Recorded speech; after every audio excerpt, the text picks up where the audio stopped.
Hi అండి. అందరికీ నమస్తే. నేను మీ ఈశ్వరరావు దాసరి.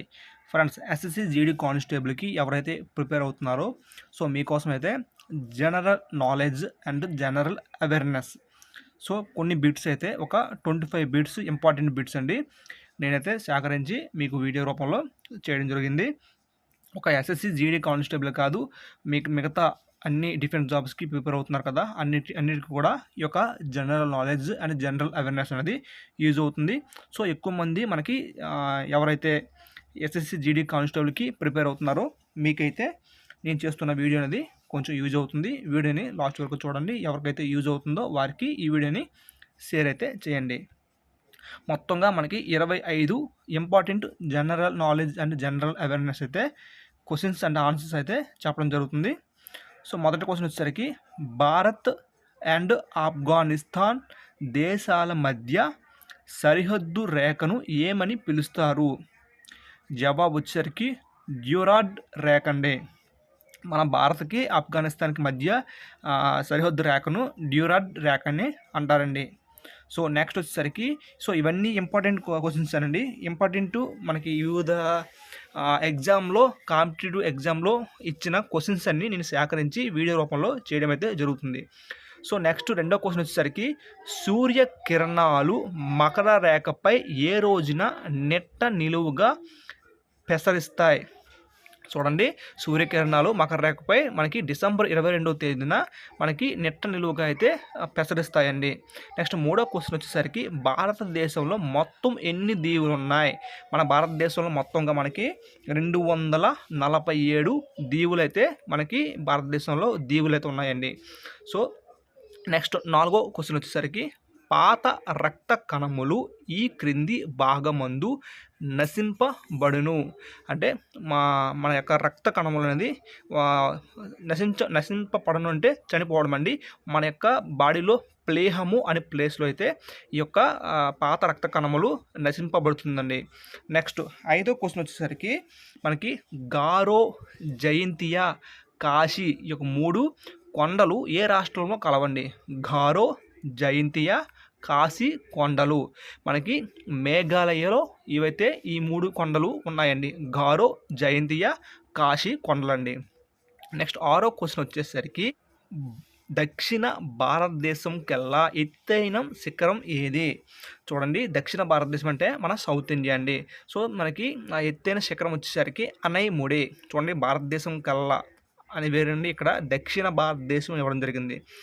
మన ఇండియా అంటే ఆల్ ఓవర్ అన్ని రాష్ట్రాలు కలుపుకొని ఇండియా అంటాం కదండి. ఇక్కడ దక్షిణ భారతదేశం కల్లా మనకి దక్షిణ భారతదేశం అంటే మనకి తెలంగాణ, ఆంధ్రప్రదేశ్, కర్ణాటక, కేరళ, ఇవి మనకి తమిళనాడు, ఇవి మనకి దక్షిణ భారతదేశం కదండి.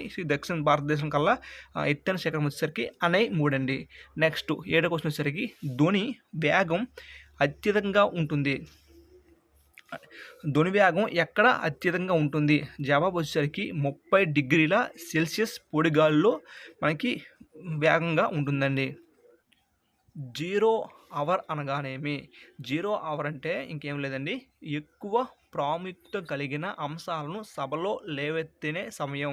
అంటే ఎక్కువ ప్రాముఖ్యత ఉన్న విషయాల గురించి చర్చలు అనేది మనకి అసెంబ్లీలో సమావేశాలు అవుతాయి కదండి, అందులో చర్చించేదాన్ని 0 అవర్ అయితే అంటారండి. నెక్స్ట్ 9వ క్వశ్చన్ వచ్చేసరికి, భారతదేశంలో నేషనల్ స్టాక్ ఎక్స్చేంజ్ని ఎప్పుడు ఏర్పాటు చేశారు? గుర్తుపెట్టుకోండి, 1992. ఇది ఇంపార్టెంట్ అండి.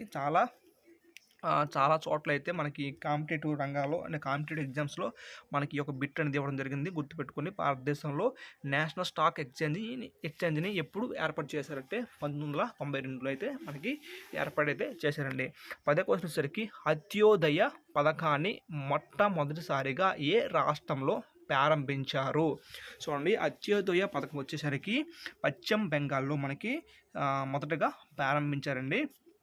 నెక్స్ట్ ఇక్కడ ఎన్ని బిట్లు వచ్చేసరికి, జనరల్ నాలెడ్జ్ వచ్చేసరికి మొత్తం అండి, ఇక్కడ జనరల్ సైన్స్ కానీ మొత్తం అన్నీ కలుపుకొని మిక్స్ చేసి మీకు వీడియోస్ చేయడం జరుగుతుంది. అంటే ఒకే కాదండి, అంటే ఒక ఎన్ఎస్లో సంబంధించిన బిట్లే కాదు, మొత్తం అన్నీ వస్తాయి.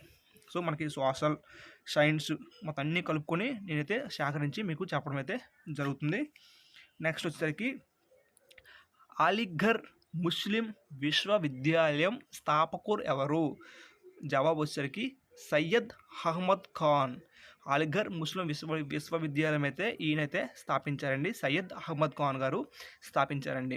నెక్స్ట్ 12 క్వశ్చన్ వచ్చేసరికి ప్రపంచ ప్రసిద్ధిగాంచిన చలనచిత్రం గాంధీ చిత్రానికి దర్శకుడు ఎవరు? సో ప్రపంచ ప్రసిద్ధిగాంచిన చలనచిత్రమైన గాంధీ చిత్రానికి దర్శకుడు ఎవరైతే రిచార్డ్ ఆంటోనో బరో. సో నెక్స్ట్ 13వ క్వశ్చన్ వచ్చేసరికి ఐక్యరాజ్య సమితి అంతర్జాతీయ మహిళా సంవత్సరంగా ఏ సంవత్సరాన్ని పాటించింది? 1975 అండి. భారతదేశంలో పంచాయతీరాజ్ వ్యవస్థను ఏ సంవత్సరం ప్రారంభించారు? 1959 అండి. సో ఇది కూడా గుర్తుపెట్టుకోండి. భారతదేశంలో పంచాయతీరాజ్ వ్యవస్థను ఏ సంవత్సరంలో ప్రారంభించారంటే 1959వ సంవత్సరంలో మనకి ప్రారంభించారండి. గాంధార కళను అభివృద్ధి పరిచిన రాజులు ఎవరండి? కుషానులండి.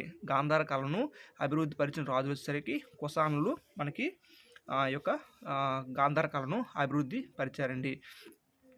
ఎలక్ట్రానిక్ పార్లమెంట్ను రూపొందించిన తొలి దేశమేది?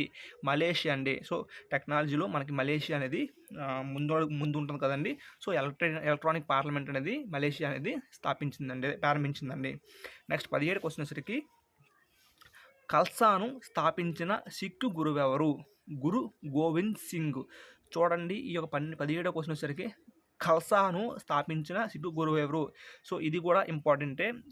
ఇంతకుముందు చాలా చోట్ల మనకి ఈ యొక్క బిట్ అనేది ఇవ్వడం జరిగింది. గురు గోవింద్ సింగ్. గాంధీజీ గారు హాజరైన రౌండ్ టేబుల్ సమావేశం ఎన్నోది? 2వదండి. నెక్స్ట్ దేశంలో ప్రథమంగా ప్రజలకు ఆరోగ్య హక్కును కల్పిస్తున్న రాష్ట్రం ఏదండి? అస్సాం అండి.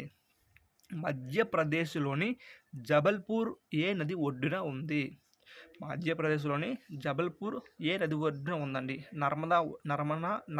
నర్మదా నది ఒడ్డునైతే మనకి మధ్యప్రదేశ్లో జబల్పూర్ అనేది ఉందండి. నెక్స్ట్ ఆనంద మఠం పుస్తకాన్ని రచించిన దెవరు? ఆనంద మఠం పుస్తకాన్ని రచించింది బకిత్ చంద్ర చటర్జీ.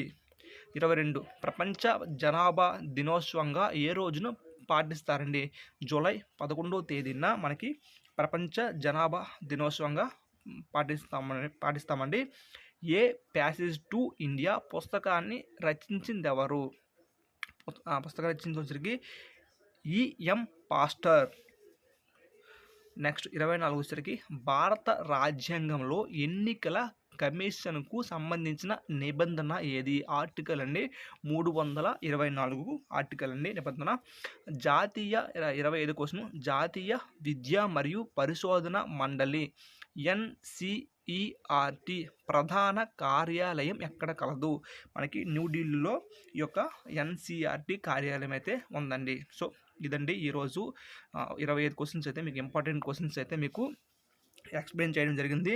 మీకు ఏ జనరల్ నాలెడ్జ్ అండ్ జనరల్ అవేర్నెస్లో మీకు ఏ బిట్లు కావాలనేది కింద కామెంట్ రూపంలో కామెంట్ చేయండి. సో నేను మ్యాక్సిమం ఆ బిట్స్ సేకరించి వీడియో రూపంలో చేయడం అయితే జరుగుతుంది. నా యొక్క ఎక్స్ప్లెనేషన్ మీకు నచ్చుంటే మాత్రం ఖచ్చితంగా వీడియోకి లైక్ అయితే చేయండి. కిందన కామెంట్ రూపంలో మీ యొక్క క్వశ్చన్ కానీ మీరు ఏమైనా అడగాలనుకుంటే కింద కామెంట్ రూపంలో అడగండి. Thank you friends. అందరికీ ఆల్ ద బెస్ట్.